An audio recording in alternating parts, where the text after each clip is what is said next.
The Olympic Summer Games drawing millions to watch their favorite sports, cheering on athletes to bring home the gold. But now there is a push to add yoga to the competition. KXAN's Omar Lewis joins us live in the studio with their plan to make it happen. Omar.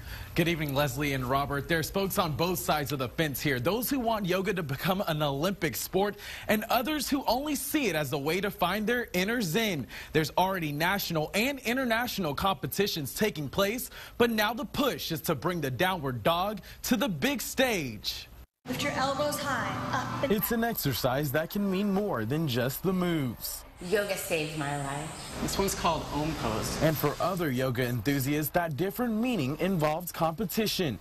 They're hoping one day their poses will bring them an Olympic gold. Like for James Gossett and Susan Anderson. Second set, arms up.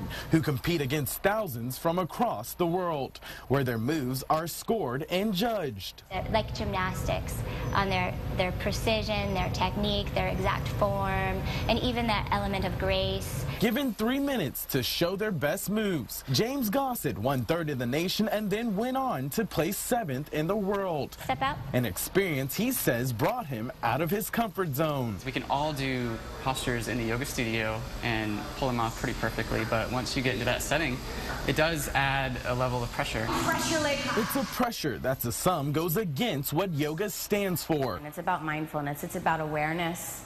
And it's not about what something looks like or judging somebody else. While there's will become a developed country maybe as early as 2020, or maybe, but certainly not later than 2025.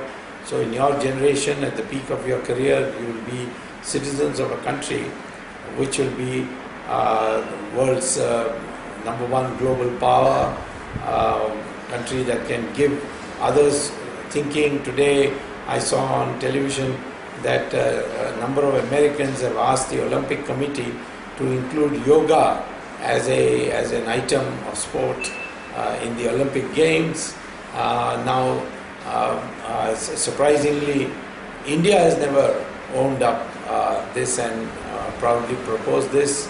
So our yoga has been recognized. Now Sanskrit is being accepted as the language most friendly to computers. So there are many things about our past which we don't know, which we hope we can now learn through a new system of education. So our interest. Brahma. Yes, that's why we think of Sanskrit as a scientific language. Mm-hmm. The terms in Sanskrit are so precise that they're used in the street today in California, for instance, because the English equivalents don't exist.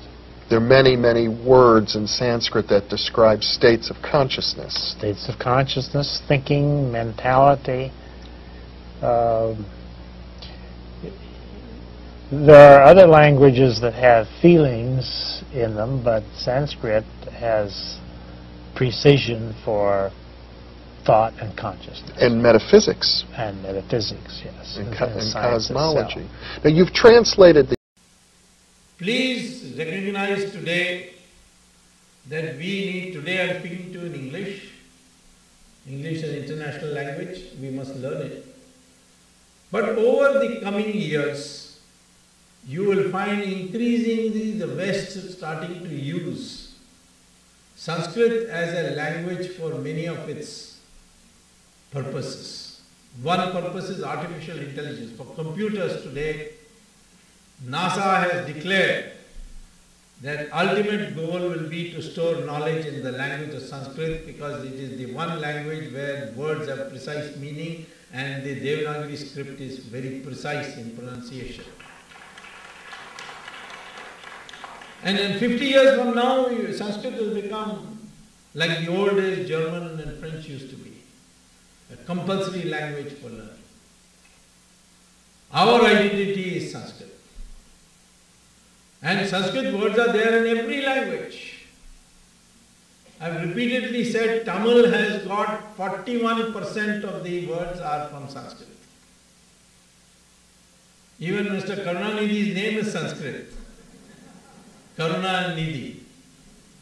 So, this is the one thing that the British consciously eliminated Sanskrit. To some extent, the Mughals also did it by Persian. But the British systematically removed Sanskrit. Early Indologists wished to control and convert the followers of Vedic culture. Therefore, they widely propagated that the Vedas were simply mythology. Max Muller, perhaps the most well-known early Sanskritist and Indologist, although later in life he glorified the Vedas, initially wrote that the Vedas were worse than savage, and India must be conquered again by education. Its religion is doomed. Thomas Macaulay, who introduced English education into India, wanted to make the residents into a race that was Indian in blood and color, but English in taste, in opinion, in morals, and in intellect. However, the German philosopher Arthur Schopenhauer stated that the Sanskrit understanding of these Indologists was like that of young schoolboys. These early Indologists devised the Aryan invasion theory, denying India's Vedic past. They taught that the English educational system is superior. They intentionally misinterpreted Sanskrit texts to make the Vedas look primitive. And they systematically tried to make Indians ashamed of their own culture. Thus, the actions of these Indologists seems to indicate that they were motivated by a racial bias. Innumerable archaeological findings and their analysis have recently brought the Aryan invasion theory into serious question. This theory is still taught as fact in many educational systems despite much contrary evidence. The Aryan invasion theory is that the Vedic Aryans entered India between 1500 and 1200 BCE.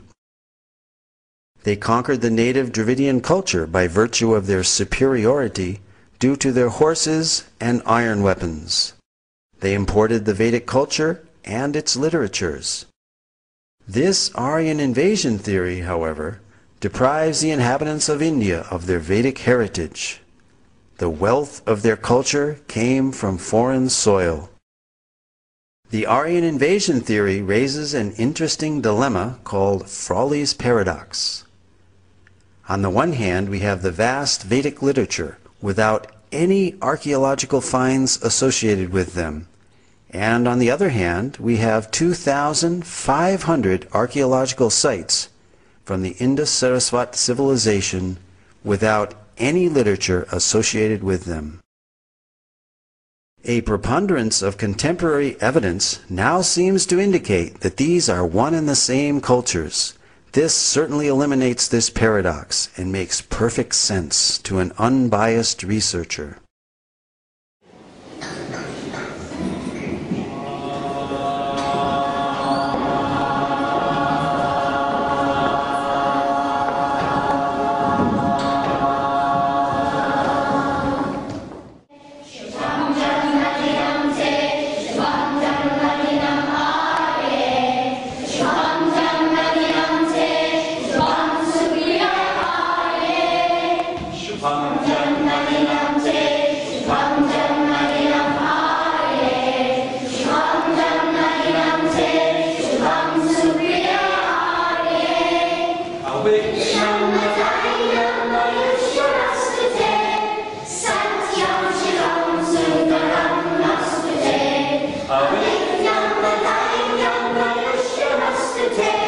Satyam Shivam Sundaram Mastute.